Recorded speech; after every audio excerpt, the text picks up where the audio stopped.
पांडे मौजूद हैं और वो बात कर रहे हैं तुहिन कांता पांडे से। सुनिए क्या कह रहे हैं।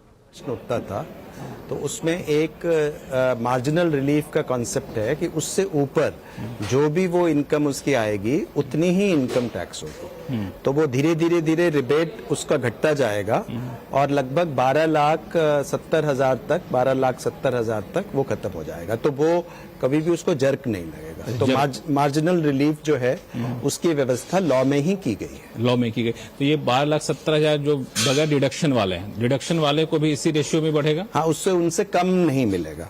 जो रिबेट मिल रहा है 12 लाख को, उससे कम रिबेट नहीं मिलेगा। इसमें एक और सफाई आपसे चाहूंगा कि ये पूरी जो रियायत है या फिर जो टैक्स में फेरबदल है वो सिर्फ और सिर्फ न्यू टैक्स रिजीम के लिए, ओल्ड टैक्स रिजीम में कोई बदलाव नहीं किया गया?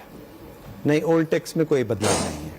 ये सिर्फ न्यू टैक्स रिजीम के लिए, सिर्फ न्यू टैक्स के लिए। 20% से 30% के बीच में एक नया स्लैब जोड़ा गया 25% का। इससे कितने लोगों को आपको लगता है रिलीफ मिलेगा? और अभी जो लोग टैक्स फाइल करते हैं उनके रेशियो के हिसाब से देखें तो देखिए, हमारा जो स्लैब रेट स्ट्रक्चर चेंज करने का जो मेन वो है सुधार जो लाने का, एक तो आप देखेंगे कि पुराने की स्ट्रक्चर और हमारे नए स्ट्रक्चर में एक बिल्कुल यूनिफॉर्मिटी हम लाए हैं। आपका देखिए 4 4 4 4 4 उसके हिसाब से हम गए और इधर से हम 0 5 10 15 20 25 पहले जो उसमें था, एक तो जो स्लैब रेट में समानता नहीं थी, कहीं 2 का डिफरेंस था, कहीं 3 का डिफरेंस था, फिर कहीं 2 का डिफरेंस था। अभी ये 4 4 4 4 की सरलता की गई है। दूसरी जो उसमें भी ग्रेजुअलिज्म है, 5 10 वहां पे क्या था, आपका 15% से 20% से 30% जंप करता था, 25% का स्लैब नहीं था। तो इसलिए उसमें अचानक हाई एकदम से टैक्स आ जाता था। उसको हमने ग्रेजुअलिज्म किया। तो बेसिकली उसको जो हमने उसका जो जिसको युक्ति संगत बनाया है, उस रिफॉर्म में ये 25% की भी स्लैब ऐड की गई। मैं दूसरे मुद्दे पे जाऊं, एक छोटा सा सवाल और भी रहेगा। टीडीएस और टीसीएस के नियमों में बड़ा बदलाव किया गया, ये सिर्फ सिंप्लीफिकेशन है या फिर टैक्स इम्प्लीकेशन भी इससे काफी ज्यादा कम होगा? देखिए, इससे सबसे बड़ा तो ये है कि पहले हमारे बहुत सारे टीडीएस के रेट्स और बहुत सारी थ्रेशोल्ड है। कहीं 5,000 की थ्रेशोल्ड में टीडीएस लगाना है, कहीं 15,000 में लगाना है। तो हमने एक तो यूनिफॉर्म शुरू कर दिया, 10 20 30 50 मतलब वो। दूसरा, हमने रेट्स में रैशनलाइजेशन किया है कि टीडीएस का रेट्स कहीं 1% लग रहा है, कहीं 2% लग रहा है, कहीं ज्यादा लग रहा है। सिक्योरिटाइजेशन ट्रस्ट पे 25% था। तो उन सबको रैशनलाइज करते हुए हमने एक तो रेट को रैशनलाइज किया है और दूसरा स्लैब थ्रेशोल्ड को किया है, समानता लाए हैं।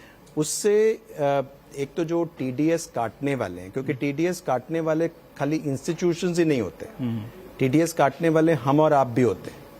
कई जगह पे आपको टीडीएस काटना है तो उसमें आपको दिक्कत ना हो, तो इसलिए छोटी छोटी पेमेंट के लिए हमने टीडीएस को निकाल दिया ताकि वो उसमें उनको वो बर्डन नहीं आए।